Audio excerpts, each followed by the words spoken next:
Hi, everybody. I am Dr. Morgan McDermott. I'm a naturopathic medical doctor. That's what we call ourselves in Idaho, but you also may know the title as naturopathic doctor, ND. That's sort of the most common amongst most of the states.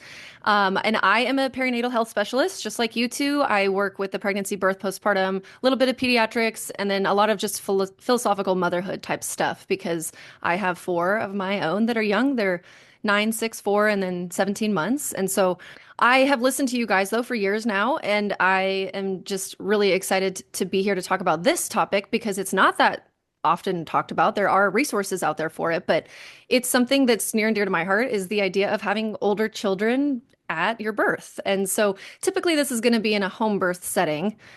So I could say, I guess, having older children at your home birth, but maybe there's birth centers that allow children sometimes, probably not often. Or they should, They or they should. could in hospitals too. We are going to talk about this mainly from a home birth perspective because that is where it occurs most often, but it should probably occur in more spaces. So, yeah, all settings.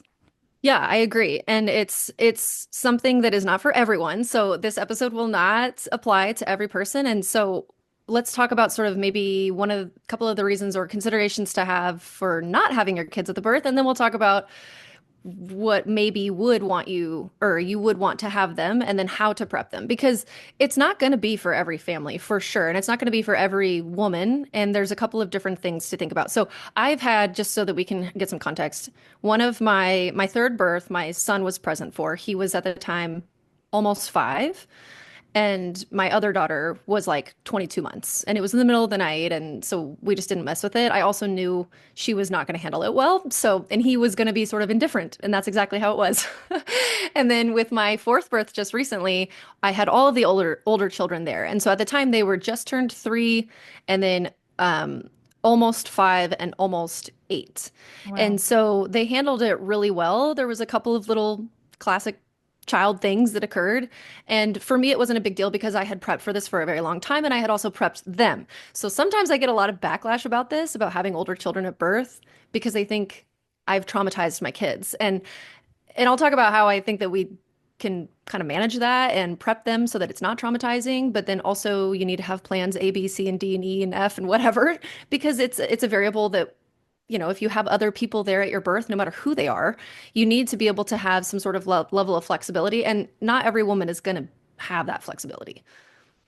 I think the top reason that women are really reticent when it comes to having a child at the birth is they seem to believe that the child is going to be traumatized in some way by what they think the child will perceive as the mother being in pain. And I had my son at my daughter's birth. We just decided to, he's welcome in the room if it's not the middle of the night and he's up and he's awake. We're certainly not going to close the door and say, no, no, don't come in here right now. Mommy's busy. That would talk about scaring a child. That would have done it. He became kind of an active participant, holding the cold washcloth to my forehead, and it was wonderful. I like to tell my own couples that if they're considering it and it feels right to them, that I truly don't believe children perceive it as painful. That kind of fear is taught.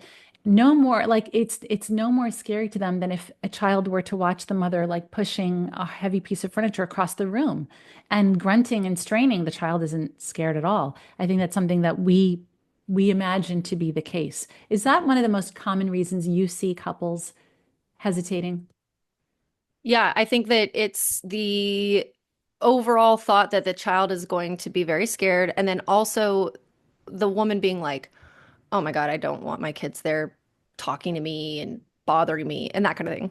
Yeah, Oh, that's true. that was going to be my question. Is it more often an issue with the mom feeling that her children are going to disrupt her birth flow or rhythm versus a worry that the child is going to be distressed? And that ultimately is going to interfere with her flow too, but the trauma versus the mother's experience. Yeah, I think it probably is. It's more the woman not wanting to. And then when we get into the layer of then people who are like, no, I would want to do that. I would want my children to be there. But the thing that still then holds them back is I think my kid can't handle it. My kid's going to freak out. And I think this is where we're not remembering, or maybe, or we're just not familiar with the concept that there is so much we can do to prepare them. So, and then also have backup plans. so that this isn't a traumatic thing, so that this is a very normalized, amazing, beautiful thing. And then also, if for some reason it's not going that way, it's okay to pivot and it's okay to, it's one of the things that I prep my children with it, which is like, birth is unpredictable. And so it may be in the middle of the night, it may be too fast, I may not wake you up. Also, I may not want you there. So we are planning for you to be there, but if I change my mind, then I reserve that right and it's okay and you'll meet your baby afterwards, But there we have to be very, very open in these conversations. And I feel like sometimes parents are just not open to that or down for that, or they're just, I don't know. I don't really know. So one of the things that I would like to say though is there are a few reasons why we should potentially not have children at the birth, or we should consider maybe dissuading ourselves from it, which would be age. So sometimes you see these beautiful birth videos where there's like a very young toddler at the birth. I think probably more likely than not in that kind of a situation, that child has been invited in right as mom is pushing. So it's not that that baby's been hanging out the whole entire labor all around the mom and with the partner.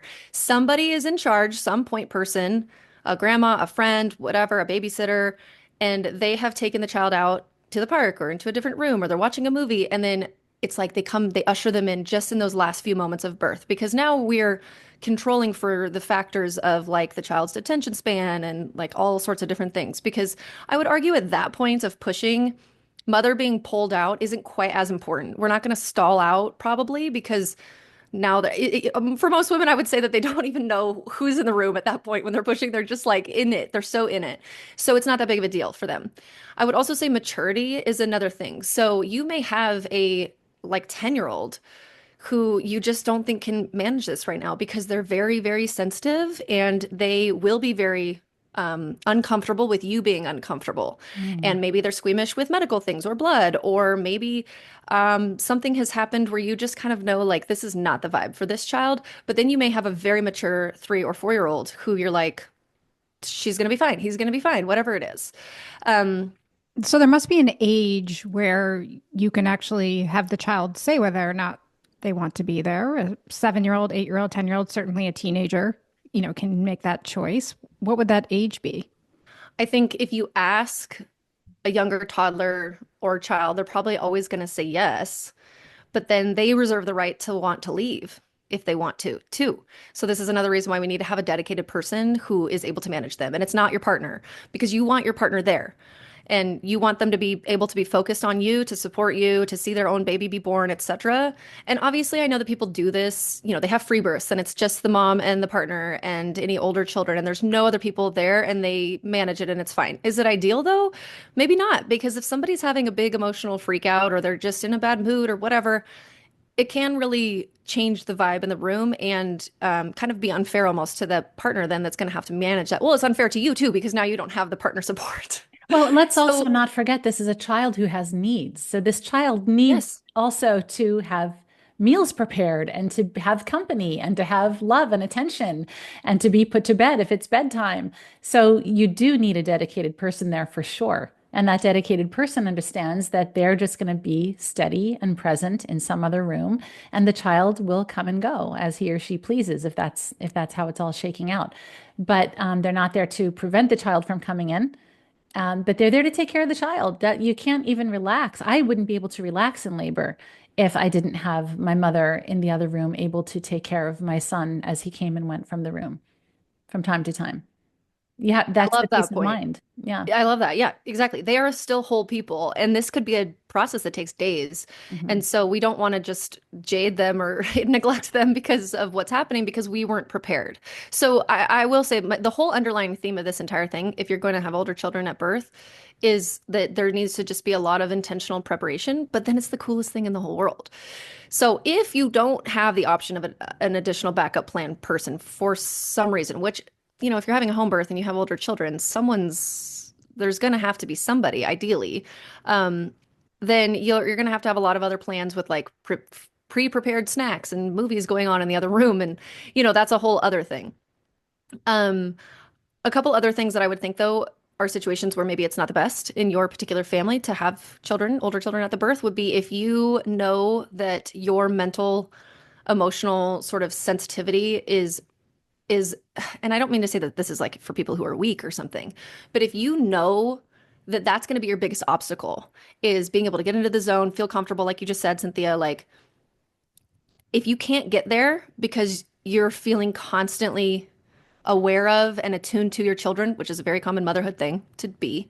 But if you really cannot put a boundary up about that for yourself and say, no, I am not, I am here dealing with this baby, and someone else is going to do that, then it may not be a good plan because it could be very distracting.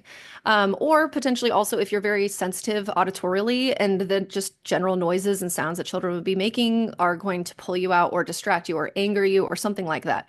But again, you also reserve the right to change your mind. So maybe you think it's going to be fine. It's not going to be a big deal. And maybe because of your previous births, you're like, no, I didn't care. It'll be fine. You know what? Every single birth is different. You are a different person in every single birth. Sometimes you're going to be kind of quieter. Sometimes you're going to be a screamer. Sometimes you're going to need a lot of touch and reassurance. And sometimes you're going to be like, get away from me. And that's okay. And we need to know that all of these options are okay. And then how are we going to interplay this very flexible dynamic dance if we're adding the layer and the factor of children in? And so I think we do need to have some sort of a layer of commitment going into this of the desire for that of our children to be there is very high because we are willing to make adjustments in the moment in all of these various ways to make it work. Do you believe it's true that siblings adapt better to the new baby if they are there at the birth, present at the birth? Yeah, somebody asked me this recently and they asked if there was like research about it, if there's any research that we know that there's quicker bonding. And I'm not aware of any of that research, but I do think that it makes sense. I think, and given my little N of one family, I mean, my son was there for the third child's birth, but he was so young. I don't know. He just didn't really seem to care. But with my fourth baby, she is everybody's baby. And they were all there We all did for, this. We yes, all gave birth to this baby. Yeah, of course we exactly. do. Exactly. And it is really sweet. I don't know if it's just her personality, their ages, or if it has something to do with the fact that they were there, but they are completely obsessed with her. And there is some such amazing beauty that I was not expecting with having older siblings and still new younger babies. Like nobody had ever really highlighted that for me about how sweet that dynamic is going to be. I was kind of often thinking about it on the negative side of like, are these age gaps too large? Are they not going to be able to relate to each other and like rah rah whatever? No, no, no, no, no. It's like the best thing in the entire world. And they love her. And we talk about it casually all the time too. Like, remember when her name's Sunday. Sunday was born and like this happened or that, or what did you think? And so it's the best. Yeah. Yeah, I think my middle child is still a little bit perturbed with me that she did not see her brother be born because she was 4 and my older daughter was 7.5. No, 6.5. And I don't recall this actually at all, but apparently Lola, my older child, made it in to see the birth or came in right after. And Lola and Ruby shared a room, and Ruby was too short to reach the door handle and was stuck in her bedroom. And she still talks about it all the time. How she just has this memory of like, I could hear the baby crying and I could hear Lola and I was stuck in my room. And eventually my mother got her, somebody got her, and, she came out, but she really wanted to be at that birth and didn't get to. So there's something to be said for that too. And how does she integrate now with the baby? Oh, she is extremely close with him. The They're baby one. is 14. Right? Yeah, the baby's 14. She's 17. And the older one has more conflict with the youngest one. Oh, see, well But then I guess they're both sensitive children and they have that thing. But I just think it's funny from the child's perspective. Like she still remembers that she missed this birth. yeah, oh, sweet girl. She wanted to be there so badly. So, yeah, so some things to consider that I like to prep parents with would be that like you must feel comfortable with having them there. Hard stop. If you're not going to feel comfortable having them there, or you're really, really just when you think about it internally, it feels heavy to you, it's not a good choice. We really still need to be very intentional. Even if this is your fourth birth, we still need to have reverence for the birthing space, for the types of people who are there, for the fact that like it could be your longest, hardest birth. Just because it's subsequent children down the line doesn't mean that it's just going to be like easy peasy lemon squeezy. Sometimes it is, but sometimes it's not. So, we also, I think, need to think about our backup plans and what would that look like and who could potentially come on top of this other person, or what if it now rolls into days and then that 1 point person. Again, it takes a lot of complex planning, but it's okay and it's worth it if it's important to you. Um, Often our children might be just only coming in right when the baby's born. So you need to plan for that, that it's not necessarily they're going to be hanging out for the whole labor. Or like you said, Trisha, like maybe they're coming in and out of the birthing space and that's okay. Or sorry, Cynthia, I think you said that. And it's okay for that to happen. And or if you hard stop don't want that, you only want them coming in, then we need to make that clear to our people. Again, we just have to be so flexible with our preferences, desires, and then intersect that then with the reality before us of what's actually happening at this birth. Yeah, in my experience attending births with siblings there, the children don't generally want to hang around for very long. They want to come in, check on the mother, see how they're doing, say hi, check in, get some love, and then they're off to do their own other thing. But, the fact that they feel free to do that is really exciting for them and empowering for them. Um, so, do children need to be prepped to be at birth, or do we just show up in labor and they're there and it's all good? I'm sure there has been people who have done that and it's probably been fine, but there's probably also been some processing that needs to happen on the side of the child. So I do think so. I think we need to prep them significantly. And it doesn't need to be stressful, but it needs to happen in multiple layers, not just one conversation. We also need to take into account the fact that, say, you have a 2-year-old when you get pregnant and you want that child to be at your birth. Well, that baby's gonna, or that child is gonna be about 3. There's an entire almost year of developmental differences now happening in their brain. They're a totally different kid. So maybe if in your mind, you're like, I actually don't want them to be there, but then you're forgetting, oh wait, they're actually gonna be almost 3. Maybe that to you feels like the number that's fine or whatever. So we need to take into account that, but we also need to sort of popcorn in these little layers of exposure. This is kind of like the conversation about sex with your children, with your older children. It's not just one conversation one time. It's little drip, drip, drip, drip, drip, so that it's normalized, multiple layers of the onion and of exposure and lots of opportunity for them to ask questions and talk about it. We also don't want it to be traumatic for them. So this is the thing that I get a lot of hate for online is that they're like, you're traumatizing your child. Oh, so cool now that they have like all this therapy lined up for their futures because your kids were there. And I'm like, Are you you guys, kidding? Are you no, kidding? no, it's one of my Come most viral on. videos is a video of my children. It was about transition. The video was, it was an educational video about like facts about transition, in birth. And it's a video though of my 3 older children kind of leaning on the edge of the tub and I'm clearly having a tough time in the video, but I'm just sort of like, ooh, I'm just working through it.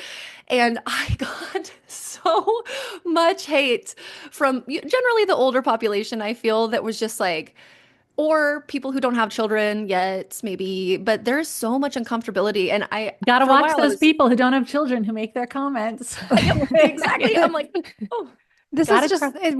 we're just perpetuating the problem with birth in that though. This is the whole problem. Like birth is a normal physiologic process and the way that we can help change birth is through including our children, through demonstrating that birth is normal and beautiful, maybe loud, maybe uncomfortable, but all part of the healthy normal process. I mean, there are still fathers out there who won't watch birth, who think it's gross to see their baby being born.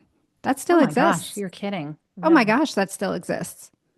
yeah. And That's that's the wow. main point of gripe of them is that they see my son and he was almost 8 and they're like, oh, your son's seeing your like, your lady bits, like whatever. How tactful are you? Blah, blah, blah, blah, blah. And I'm just like, It's birth. That's the problem with breastfeeding. So you're not going to breastfeed in front of your child because your 8-year-old is going to see your breast.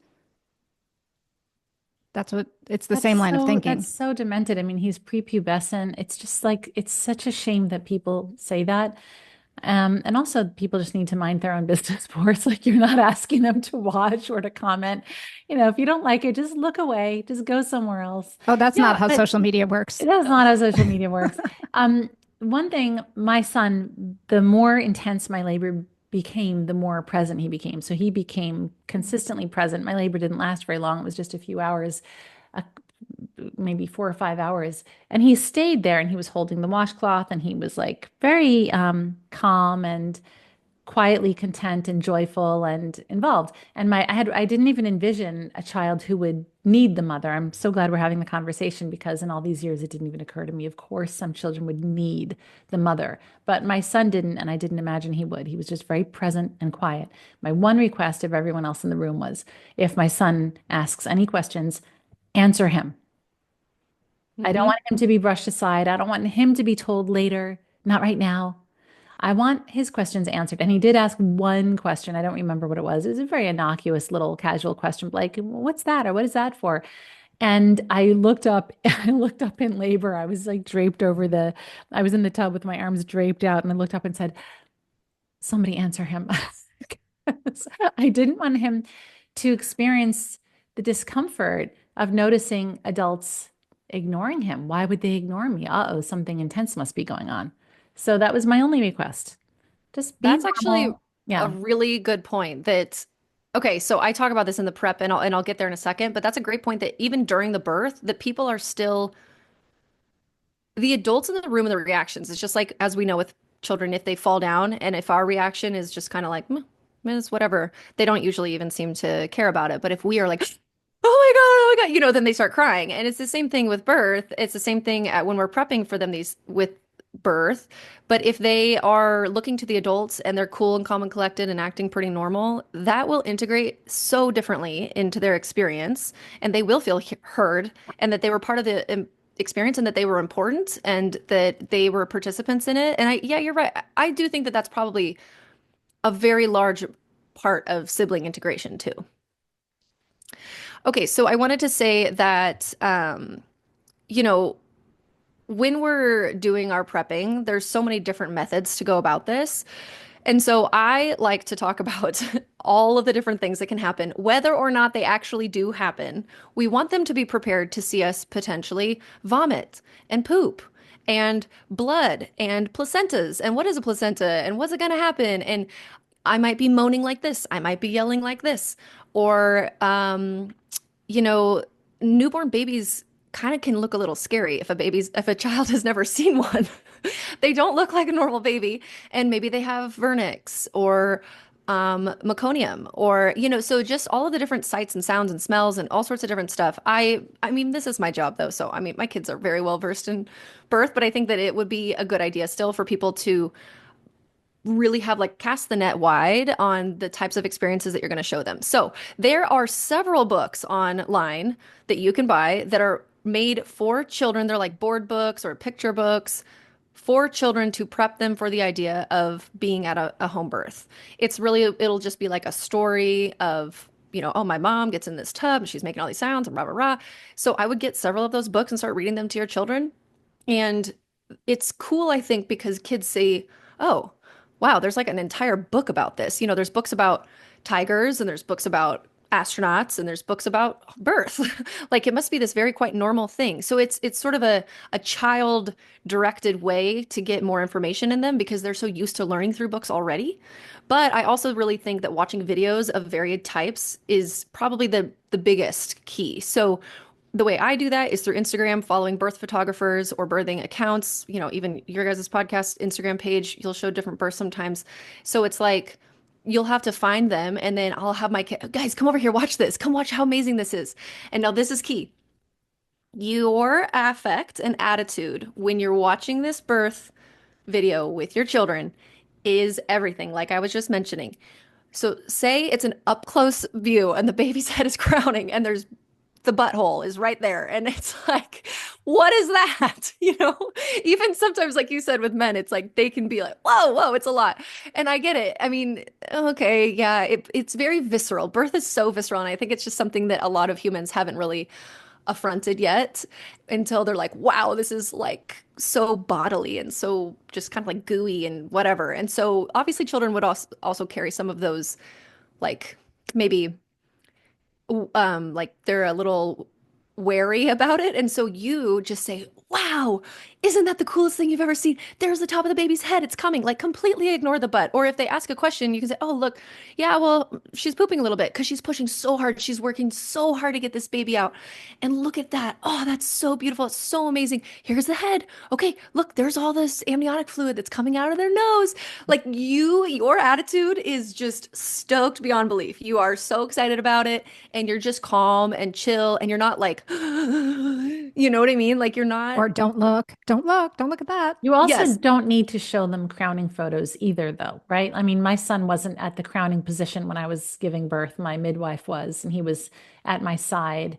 It's true. I guess you have to prepare them for things. I showed him mostly animal videos, and I was always really excited and enthusiastic, and maybe a birth video or two. I really don't remember, but I specifically remember starting with animal videos, and they are beautiful and amazing to watch. Well, That's interesting. when we were prepping for birth with our children, Instagram did not exist. Yeah. So we didn't even have the option really of showing very many. There were a few online videos that I remember showing my kids. And then there was this one book that was so amazing, written for children called, I believe it was called Welcome Home. Does that Welcome sound familiar? Baby. Is it the Welcome one where Baby? yes, It's beautifully like it's so artistic. drawn. Yep. The whole story of her going through the labor and she's got like the wool socks on and Yeah. cooking the meal. It's so beautiful. My kids read that with me every night. It was like their favorite book. So that was how they perceived birth to be. So of course, then, when it was time, they just perceived it as this beautiful, cozy, warm, loving experience. Yeah, it's normal.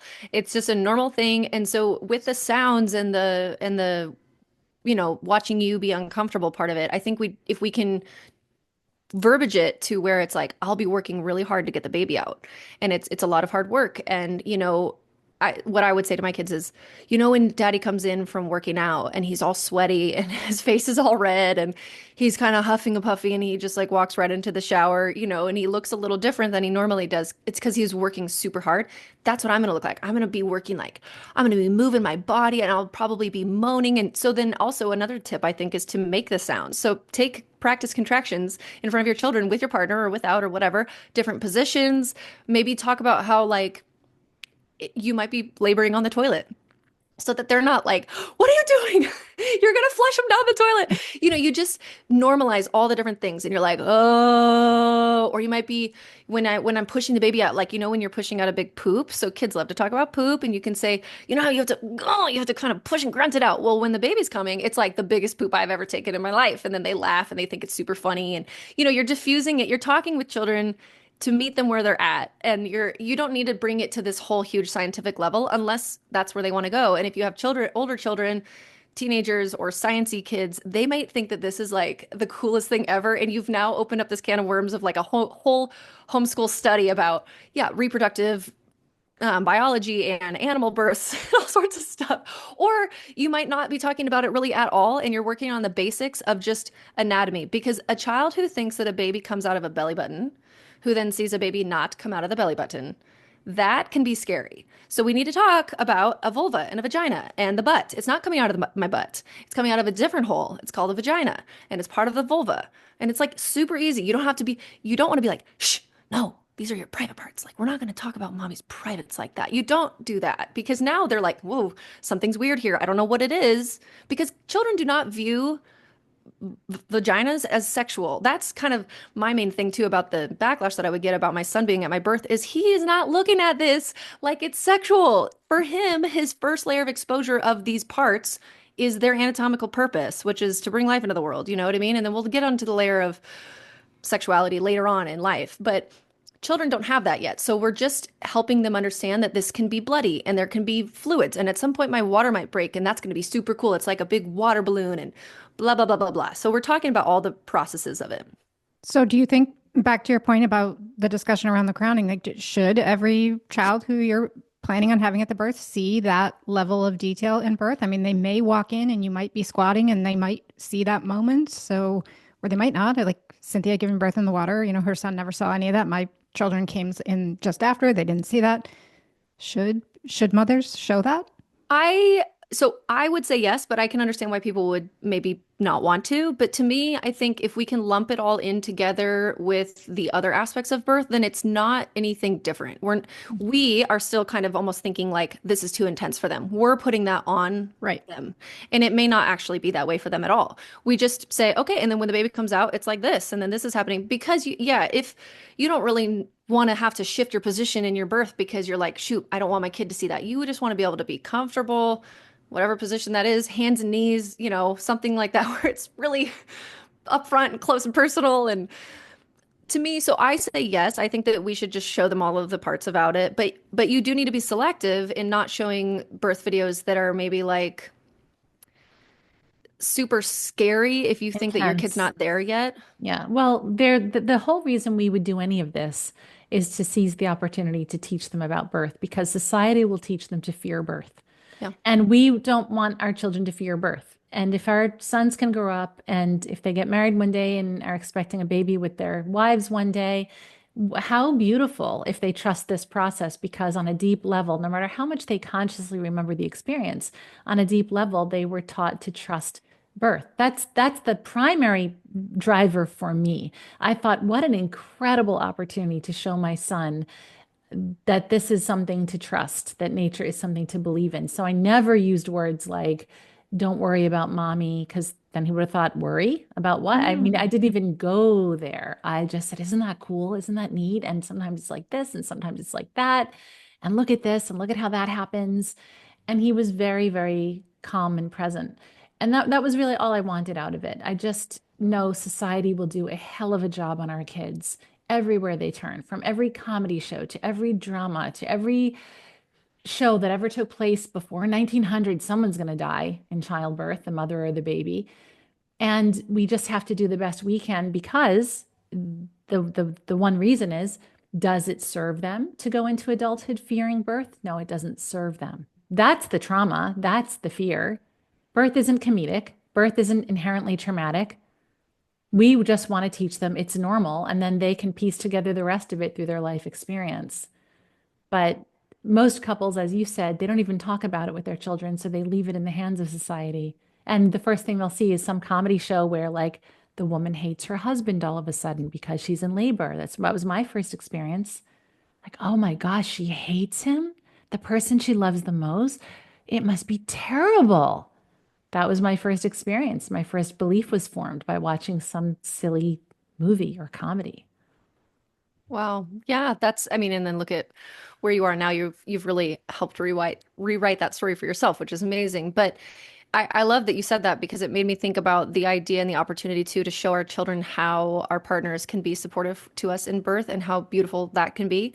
So for my son specifically, to see my husband step up so much, be right there with me, holding my hand, calming me down, rubbing my head, whispering sweet nothings into my ear, like doing all of that, I think modeling just utmost support and seeing him be so calm and my rock is huge. And then for my daughters, yes, hopefully they were young, but hopefully it's imprinted on them this idea that it's normal, it's beautiful, and it's okay for it to be hard work because sometimes things in life there are tough or they're worth it. There is an aspect of this that we don't need to run away from pain or discomfort and it's going to be okay.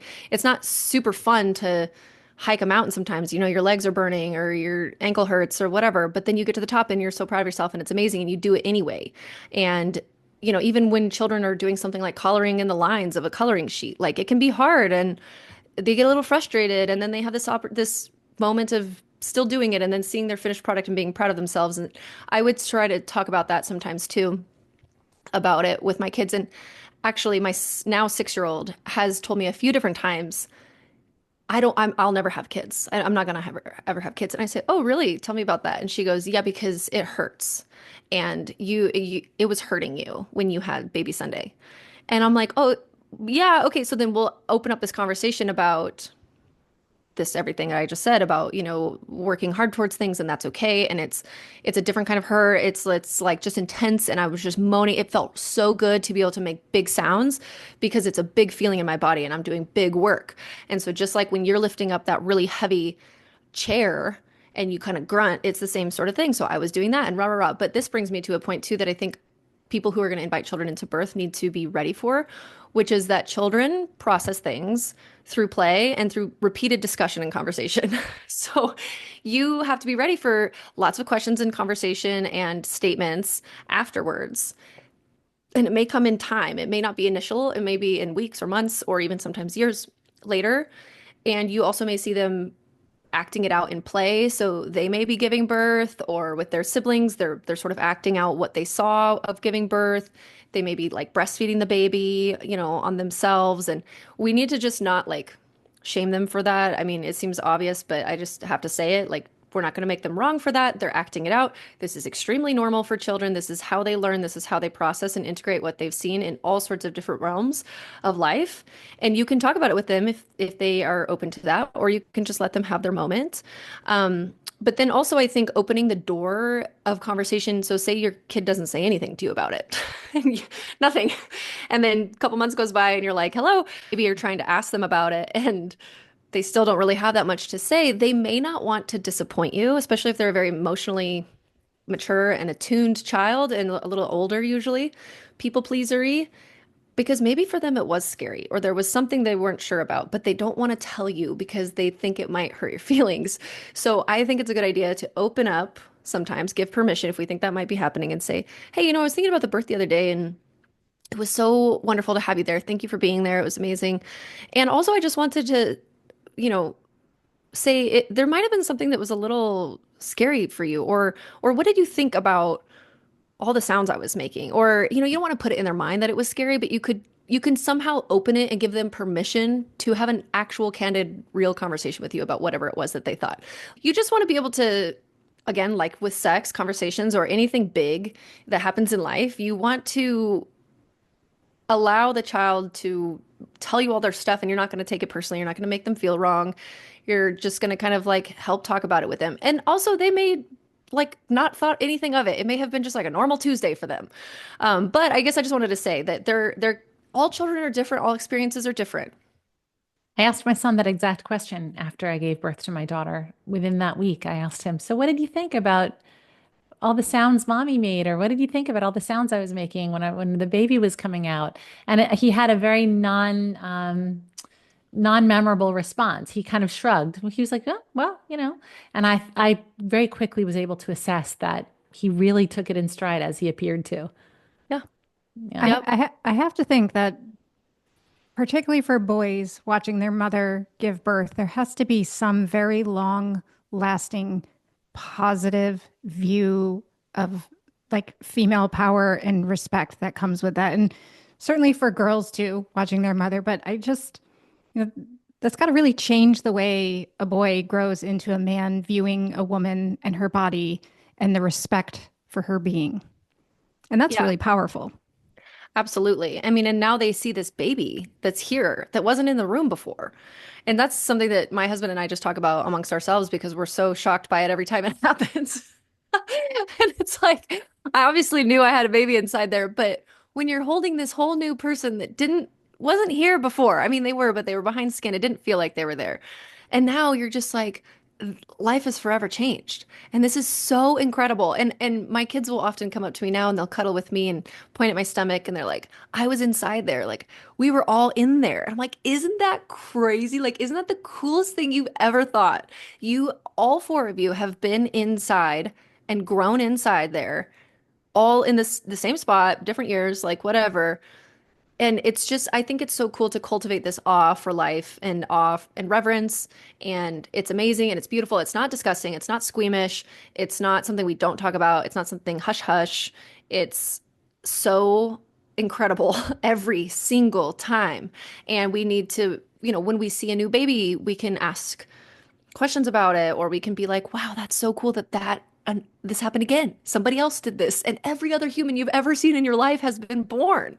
And so, to me, obviously, because I geek out about this, it's my job, and I'm obsessed with it. I think there's so much opportunity for really, really expansive conversation and layers to it for all of time. And, like if there was any photos of the birth, looking back on them in time and talking about it and showing them their own birth. It's so fun. Like every year on my kid's birthday, we always watch their birth video. Same, And same. yeah, Although and it's so, my son did hit a point where he was like, "No, I don't want to watch that. yeah. No, don't show See, I me." don't have teenagers yet, so I don't know what that's Yeah, like. I'm sure that it but changes, I but think that's normal. yeah, They should probably hit that space for a period of time, and then they work through it. yes. Yeah, because they don't want to see you like that. You take on now a new meaning being a woman. And yeah, And if couples opt not to have their children at birth, or that isn't a possibility, the key point here anyway is they can still achieve that benefit of teaching trust in birth. And that's really what we're talking about here. Let's send our children into the world without this common fear that's been developed in the past 150 years or so. Let's send them into the world trusting this process. Obviously, they can educate themselves and learn about when things go awry and things go off course, like anything else, but they must start from a point of respecting, like you said, the word reverence, having reverence for how they came into the world.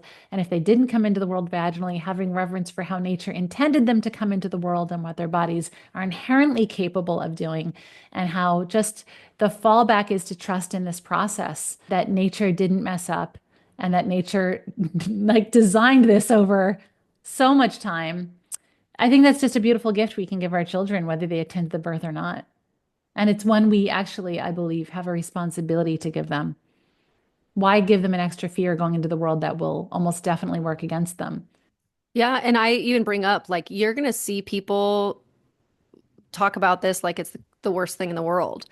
And you'll see later on when you're older, you'll see like scenes in the movies where people are just screaming their head off and whatever. And it's sad. That's not how it could be, I guess. It's like there are two different ways, multiple different ways to do any one thing. You can enjoy it and work with it, or you can blatantly work against it and, be on your back and never move and be in the bright lights and whatever. And there's reasons, and obviously as they're older, they can take in these different concepts about the brain and hormones and again, like the infinite amount of learning. But I think still the point you're saying is that the imprint is there so that they learn. It's like with sex. Like we want to talk about sex with our children before they've learned about it on the playground from someone's phone. We want to be the ones to initially set that groundwork of what this thing is, that it's a beautiful part of life and a beautiful part of a relationship. You'll do it when you're older.